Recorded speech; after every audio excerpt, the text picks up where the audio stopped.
আসসালামু আলাইকুম বন্ধুরা, ওয়েলকাম টু ফারহান আবিদ। আজকে আমরা এসেছি ক্ষুদিরাম বসুর মামা বাড়ি পূর্ণ লাহেরির বাড়ি। মূলত এই বাড়িটাকে বলা হয় লাহেরি বাড়ি। এইখান থেকেই ক্ষুদিরাম বসুকে পুলিশের হাতে ধরায় দেওয়া হয়। বলা হয়ে থাকে তার মামা পূর্ণ লাহেরি দারোগার সাথে আতাত করে তাকে ধরিয়ে দেন, তার মানে তার সাথে বিশ্বাসঘাতকতা করেন। এই লাহেরি বাড়িটির অবস্থান হচ্ছে কুমারখালীর যদুবয়রা। কিছুদিন আগেও এই জায়গাটি এখানকার ইউনিয়ন ভূমি অফিস হিসেবে ব্যবহার করা হইতো।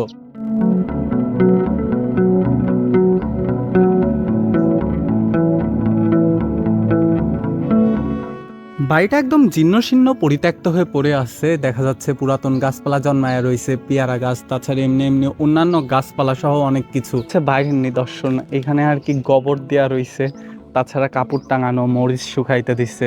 প্রত্নতত্ন জায়গাটা এখন আর নাই আর কি বলা চলে। তাও এটার নিদর্শন ক্ষুদিরামের সাথে জড়িত, তো জিনিসটাকে সংরক্ষণ করা উচিত। কুমারখালীর আর একটা দর্শনীয় স্থান হইতে পারে জায়গাটা।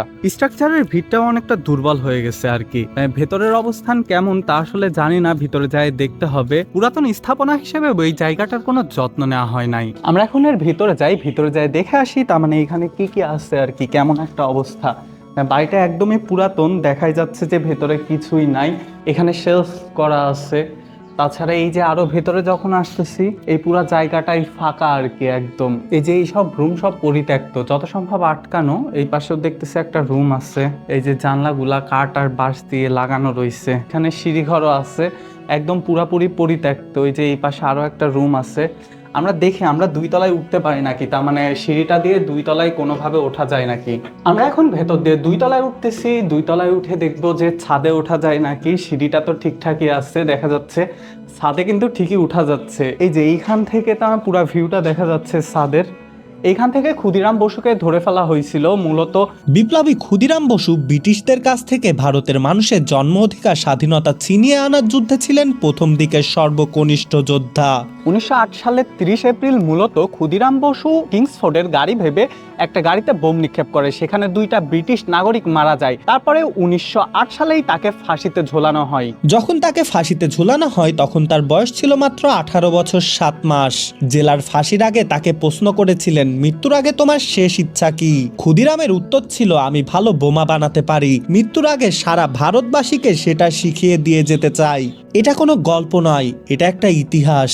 সেই স্মৃতি বিচারিত ক্ষুদিরাম বসুর স্থাপনাটা আজ প্রায় ভঙ্গুর। দেখা যাচ্ছে এখানকার দেয়ালগুলো একদম খসে পড়ছে, দেয়ালের খুব একটা ভালো অবস্থা না, গাছপালা হয়ে রয়েছে। প্রত্নতত্ত্ব উদ্যান বিভাগ কিন্তু এই জিনিসটার একটা দায়িত্ব নিতে পারে, যাতে এই জায়গাটা ভালোভাবে থাকতে পারে। বিশ্বাসঘাতকের বাসা হইলেও এই জায়গাটাকে কিন্তু সংরক্ষণ করা উচিত ছিল। দরজা জানলা সহ অনেক কিছুই কিন্তু এখনো নষ্ট হয়ে গেছে, কিন্তু এখনো কিন্তু সময় শেষ হয় নাই। এখনো ইচ্ছা করলেই কিন্তু জায়গাটাকে তার মানে ঠিকঠাক করে রাখা যায়।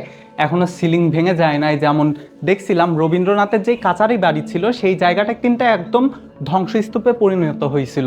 তারা আমি যখন শেষবার গেছিলাম ওইখানকার ছাদ ধসে পড়ছিল, কিন্তু প্রত্নতত্ত্ব বিভাগ এই জায়গাটা নিয়ে পরে কিন্তু জায়গাটাকে ঠিক করছিল। এখনো কিন্তু সুযোগ আছে এই জায়গাটাকে ঠিক করার। আমার মতে এই জায়গাটা ঠিক হওয়া উচিত। যাই হোক, আমার এই যে এই বাড়িটা দেখা শেষ, আমি এখন চলে যাচ্ছি।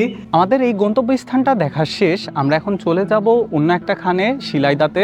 শিলাইদা যাওয়ার পরে কুমারখালীর আরেকটা দর্শনীয় স্থান দেখবো আমরা। তবে যাই হোক, ফাঁকা জায়গা হিসেবে জায়গাটাকে কিন্তু একটু কাজে লাগানো হয়েছে। এই যে আমার পিছে দেখা যাচ্ছে একটা র্যাকেটের কোট করা হয়েছে, র্যাকেট খেলে পোলাপাইন। এই জিনিসটা যাই হোক ভালোই, একদম পড়ে তো থাকে না। এই জায়গাটি কি আসলে সরকারি যত সম্ভব, কারণ এখানে ইউনিয়ন ভূমি অফিস ছিল, অবশ্যই সরকারি। এর জন্য খুব দ্রুত এটার কোনো একটা ব্যবস্থা নেওয়া উচিত। অবশেষে আমরা নিচে একজনের থেকে জানতে পারলাম আসলে এই পাশেই হলো ভূমি অফিসটা। ওটা আল্লাহ হাফেজ, দেখা হবে পরের কোনো ভিডিওতে শীঘ্রই।